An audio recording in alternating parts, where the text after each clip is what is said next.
27ویں ترمیم پر حکومت Peoples party کو رام کرنے میں ناکام ہو گئی، جس کے بعد آج وفاقی کابینہ کا اجلاس ملتوی کر دیا گیا۔ اجلاس میں ترمیم کا مسودہ منظوری کے لیے پیش کیا جانا تھا، جبکہ ایوان بالا سینٹ میں بل کا مسودہ پیش کرنے کا فیصلہ مؤخر کر دیا گیا۔ وفاقی وزیر رانا تنویر حسین نے پارلیمنٹ ہاؤس کے باہر میڈیا سے گفتگو میں آگاہ کیا کہ آج 27ویں ترمیم نہیں لائی جا رہی، وفاقی کابینہ کا اجلاس دوبارہ بلایا جائے گا جس کے بعد ترمیم پیش ہوگی۔ انہوں نے دعویٰ کیا کہ ترمیم پر کافی حد تک اتفاق رائے ہو گیا، ایک دو نکات پر پارٹیاں آپس میں مشاورت کر رہی ہیں۔ اس پہ کنسلٹیشن ہو رہی ہے، انشاءاللہ اب جلدی ہم دوبارہ کیبنٹ میٹنگ ہوگی۔ اتفاق کن پوائنٹس پہ ہوا ہے اور اختلاف کس پہ ابھی تک ہے؟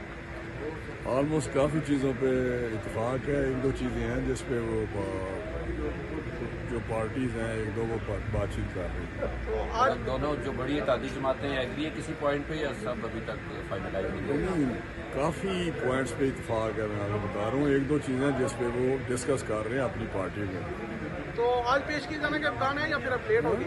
ابھی لیٹ ہو گئی ہے یا آج پیش کی جانے کے امکان؟ نہیں، آج تو پیش نہیں ہوگی کیونکہ کیبنٹ میٹنگ میں پہلے اپروول ہوگی، جب دوبارہ کیبنٹ میٹنگ بلائیں گے اپروول لے کے تو پھر اس کے بعد پیش کریں گے۔